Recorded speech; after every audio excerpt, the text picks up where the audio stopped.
اور ہم کیوں اللہ پر بھروسہ نہ رکھیں حالانکہ اس نے ہم کو ہمارے دین کے سیدھے رستے بتائے ہیں، اور جو تکلیفیں تم ہم کو دیتے ہو اس پر ہم صبر کریں گے، اور اہل توکل کو تو اللہ ہی پر بھروسہ رکھنا چاہیے، اور جو اپنے پروردگار کی خوشنودی حاصل کرنے کے لیے مصائب پر صبر کرتے ہیں اور نماز پڑھتے ہیں، اور جو مال ہم نے ان کو دیا ہے اس میں سے پوشیدہ اور ظاہر خرچ کرتے ہیں اور نیکی سے برائی کو دور کرتے ہیں، یہی لوگ ہیں جن کے لیے عاقبت کا گھر ہے، یعنی ہمیشہ رہنے کے باغات جن میں وہ داخل ہوں گے،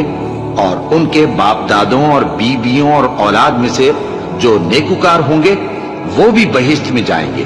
اور فرشتے بہشت کے ہر ایک دروازے سے ان کے پاس آئیں گے اور کہیں گے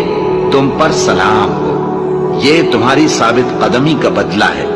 اور عاقبت کا گھر خوب گھر ہے۔ اور اگر ہم انسان کو اپنے پاس سے نعمت بخشیں پھر اس سے اس کو چھین لے تو نا امید اور ناشکرا ہو جاتا ہے،